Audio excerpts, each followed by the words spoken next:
ដោយចំនួន48ស្ថិតនៅជ្រៅក្នុងទឹកដីរុស្ស៊ីរងការវាយប្រហារដោយដ្រូនអ៊ុយក្រែនពេញមួយយប់បើយោងតាមការបញ្ជាក់របស់មេបញ្ជាការ Robert Madier Brody បានឲ្យដឹងថាកងកម្លាំងប្រព័ន្ធគ្មានមនុស្សបើករបស់អ៊ុយក្រែនបានអនុវត្តប្រតិបត្តិការទ្រង់ទ្រាយធំពេញមួយយប់ដោយផ្ដោតលើគោលដៅយោធានិងហេដ្ឋារចនាសម្ព័ន្ធរបស់រុស្ស៊ីចំនួន48កន្លែងដែលស្ថិតនៅជ្រៅខាងក្រោយសមរភូមិជួរមុខការវាយប្រហារនេះត្រូវបានធ្វើឡើងដោយអង្គភាពយន្តហោះគ្មានមនុស្សបើកជាច្រើនដែលមានជំនាញជាពិសេសហើយបានប្រតិបត្តិការនៅទូទាំងតំបន់ដែលកាន់កាប់ដោយរុស្ស៊ីដោយផ្ដោតជាពិសេសទៅលើតំបន់គ្រីមៀក្នុងចំណោមគោលដៅសំខាន់ដែលអ៊ុយក្រែនបានវាយប្រហារគេឲ្យដឹងថាមានគោលដៅមួយដែលគួរឲ្យកត់សម្គាល់គឺប្រព័ន្ធមីស៊ីលរយៈចម្ងាយខ្លី Tom-2 របស់រុស្ស៊ីដែលមានទីតាំងនៅជិតភូមិស្មាយណូនៃតំបន់ Zaporizhzhia ទោះជាយ៉ាងណាការកំណត់គោលដៅសំខាន់បំផុតនៃប្រតិបត្តិការនេះគឺផ្ដោតទៅលើបណ្ដាញថាមពលនៅតំបន់គ្រីមៀយន្តហោះគ្មានមនុស្សបើករបស់អ៊ុយក្រែនបានវាយប្រហារទៅលើស្ថានីយអគ្គិសនីចំនួន9នៅតាមតំបន់ផ្សេងគ្នានៃឧបទ្វីបគ្រីមៀរួមមានជិតតំបន់ទីក្រុង Chernomorski Bainory Saki Mykolaiv ស្តាយីគ្រីម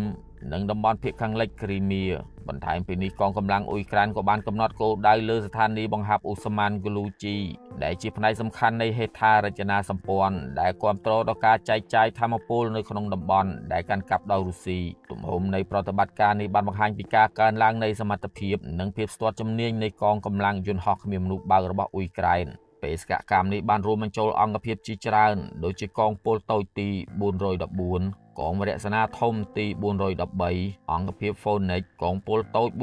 412និងមជ្ឈមណ្ឌលទី1ជាដើមសេវាសន្តិសុខអ៊ុយក្រែន SBU ត្រូវបានរាយការណ៍មកថាបានប្រើប្រាស់យន្តហោះគ្មានមនុស្សបើកវាយប្រហារទៅលើមូលដ្ឋានទ័ពអាកាស Zaki នៅតំបន់គ្រីមៀដែលគ្រប់គ្រងដោយរុស្ស៊ីការវាយប្រហារនេះគឺជាផ្នែកមួយនៃការវាយប្រហារជាបន្តបន្ទាប់របស់អ៊ុយក្រែនដើម្បីបំផ្លាញយន្តហោះគ្មានមនុស្សបើកនិងសម្ភារៈយោធារបស់រុស្ស៊ីវាក៏ត្រូវបានចាត់ទុកថាជាយុទ្ធសាស្ត្ររបស់ប្រធានាធិបតី Volodymyr Zelensky នៅក្នុងការបង្កសម្ពាធទៅលើរុស្ស៊ីដើម្បីឲ្យបញ្ឈប់សង្គ្រាមដែលបានអូសបន្លាយអស់រយៈពេលជាង4ឆ្នាំមកនេះសេវាសន្តិសុខអ៊ុយក្រែនបានអះអាងថាបានបំផ្លាញយន្តហោះចម្បាំងរុស្ស៊ីជាច្រើនគ្រឿងមកទល់ពេលនេះមូលដ្ឋាន Saki ត្រូវបានគេដឹងថាជាកន្លែងសំខាន់សម្រាប់កងទ័ពអាកាសរុស្ស៊ីនិងផ្ទុកនៅយន្តហោះ Su-30SM ដែលតែងតែប្រើប្រាស់សម្រាប់ប្រតិបត្តិការយោធាប្រឆាំងនឹងអ៊ុយក្រែនទីតាំងនេះក៏ធ្លាប់បានត្រូវបានវាយប្រហារជាច្រើនដងរួចមកហើយយន្តហោះគ្មានមនុស្សបើករបស់អ៊ុយក្រែនត្រូវបានគេរាយការណ៍មកថាបានវាយប្រហារមូលដ្ឋានអាកាស Zaki នៅគ្រីមៀ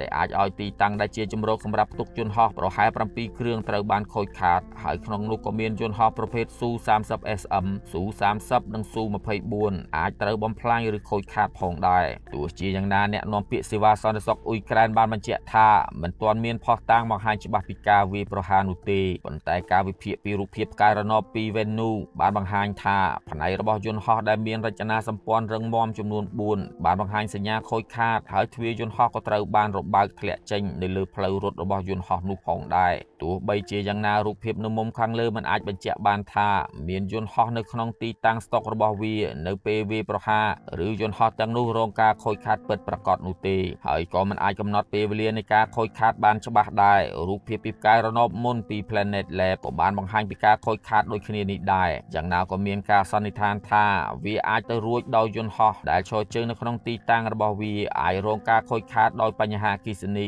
ឬគ្រាប់ផ្លោងដោយដែលសេវាសន្តិសុខអ៊ុយក្រែន SBU បានអះអាងប៉ុន្តែมันមានភស្តុតាងច្បាស់ហើយគេក៏មិនទាន់ដឹងការពិតយ៉ាងណានោះដែរទោះជាយ៉ាងណាទីតាំងផ្ទុកយន្តហោះភាគច្រើននៅតែស្ថិតក្នុងសភាពដដែលរុស្ស៊ីបានខិតខំប្រឹងប្រែងក្នុងការការពារយន្តហោះរបស់ខ្លួនតាមរយៈការសាងសង់ទីតាំងដ៏រឹងមាំនៅតំបន់គ្រីមៀនិងតំបន់ផ្សេងទៀតផងដែរការវាយប្រហារទាំងនេះបានកើតឡើងបន្ទាប់ពីយុទ្ធនាការជាច្រើនខែរបស់អ៊ុយក្រែនលើស្ពានតភ្ជាប់គ្រីមៀនិងហេដ្ឋារចនាសម្ព័ន្ធប្រេងឥន្ធនៈដែលបានធ្វើឲ្យស្ថានភាពកាន់តែតានតឹងជាពិសេសនៅគ្រីមៀស្ថានភាពកាន់តែអាក្រក់ដោយមានការខ្វះខាតប្រេងសាំងនិងការប៉ះពាល់ដល់ជីវិតប្រចាំថ្ងៃរបស់ប្រជាជនស៊ីវិលជាពិសេសក្នុងរដូវក្តៅដែលជាពេលដែលមានភ្ញៀវទេសចរច្រើនខណៈដែលសម្ពាធពីអ៊ុយក្រែននៅតែបន្តមានមន្ត្រីយោធារុស្ស៊ីម្នាក់បាននិយាយថាគាត់បានចូលរួមក្នុងសមយុទ្ធយោធាមួយដែលមានឈ្មោះថា Crimean Alert ដើម្បីសាកល្បងការឆ្លើយតបចំពោះសេណារីយ៉ូការពារតំបន់គ្រីមៀពី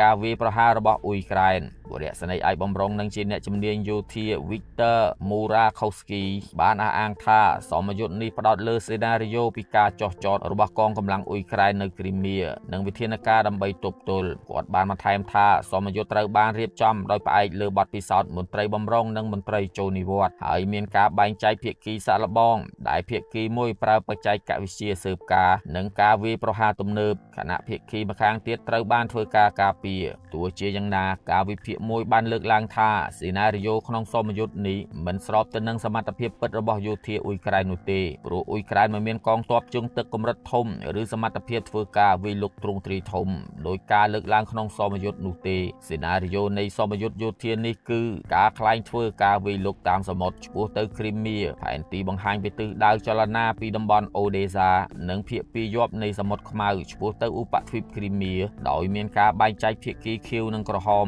ដែលតំណាងឲ្យអ្នកវាយប្រហារតំបន់សំខាន់ដូចជាសេវ៉ាស្តូប៉ូលភាគខាងជើងគ្រីមៀនិងច្រកសមុទ្រខើចត្រូវបានគូសបញ្ជាក់ជាចំណុចការពារសំខាន់សេណារីយ៉ូនេះមិនមែនជាការវាយលុកបែបចាស់ដោយសង្គ្រាមលោកលើកទី2ទេប៉ុន្តែជាប្រតិបត្តិការទំនើបដែលផ្អែកលើការប្រើប្រាស់យន្តហោះគ្មានមនុស្សបើកអាវុធរយៈចម្ងាយឆ្ងាយប្រព័ន្ធស៊ើបការនិងទូកល្បឿនលឿនអ៊ុយក្រែនបានប្រើប្រាស់យន្តហោះគ្មានមនុស្សបើកទាំងលើអាកាសនិងដ្រូនសមុទ្រយ៉ាងទូលំទូលាយក្នុងការវាយប្រហារទៅលើគោលដៅរុស្ស៊ីនិងបានបង្ខំឲ្យកងនាវាចរនៅសមុទ្រខ្មៅផ្លាស់ទីចេញពីគ្រីមៀលើសពីនេះក៏មានប្រតិបត្តិការតូចកាលពីមុនដូចជាការចោះចតកងទ័ពតូចមួយដោយឆ្លងកាត់សមុទ្រខ្មៅដោយប្រើប្រាស់ម៉ូតូទឹកល្បឿនលឿនស៊ីដូនៅឆ្នាំ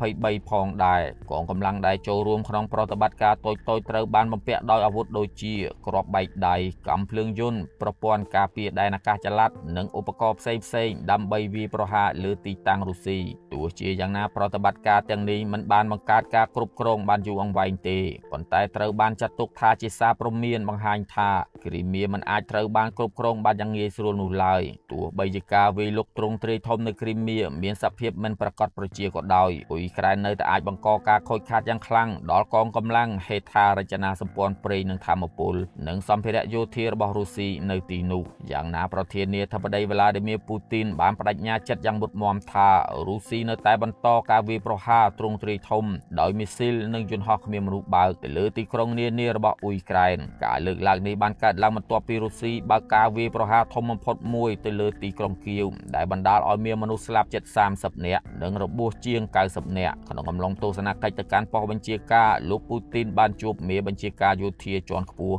និងអគ្គសេនាធិការហើយអំពាវនាវឲ្យបន្តការវាយប្រហារទ្រង់ទ្រាយធំដោយចាត់ទុកថាជាគោលដៅយោធាស្របច្បាប់ស្របតាមយុទ្ធសាស្ត្ររបស់រុស្ស៊ីលោកបានសង្កត់ធ្ងន់ថាការវាយប្រហារដែលសម្របសម្រួលគ្នាគួរតែបន្តលើហេដ្ឋារចនាសម្ព័ន្ធយោធាឧស្សាហកម្មនិងទីតាំងដែលគាំទ្រប្រតិបត្តិការរបស់អ៊ុយក្រែនប្រធានាធិបតីរុស្ស៊ីបានលើកឡើងទៀតថាតំបន់សន្តិសុខតាមបណ្ដោយព្រំដែនគួរត្រូវបានពង្រីកដើម្បីឆ្លើយតបនឹងការវាយប្រហាររបស់អ៊ុយក្រែនលើរុស្ស៊ីខណៈពេលដូចគ្នានេះប្រធានាធិបតីអ៊ុយក្រែនលោកវ៉ូឡូឌីមៀហ្សេលិនស្គីបានចោទប្រកាន់រុស្ស៊ីថាកំពុងប្រើប្រាស់យុទ្ធនាការវាយប្រហារតាមអាកាសជាលក្ខណៈភេរវកម្មដើម្បីឆ្លើយតបទៅនឹងបរាជ័យនៅសមរភូមិនិងបញ្ហាផ្ទៃក្នុងរបស់ខ្លួនលោកបានអះអាងថាបន្ទាប់ពីការវាយប្រហារលើទីក្រុងគៀវលោកវ្លាឌីមៀពូទីនកំពុងបរាជ័យក្នុងសង្គ្រាមនេះហើយកំពុងព្យាយាមបំផិតបំភ័យប្រជាជនអ៊ុយក្រែនដោយការវាយប្រហារដោយមីស៊ីលនិងការសម្លាប់ជនស៊ីវិល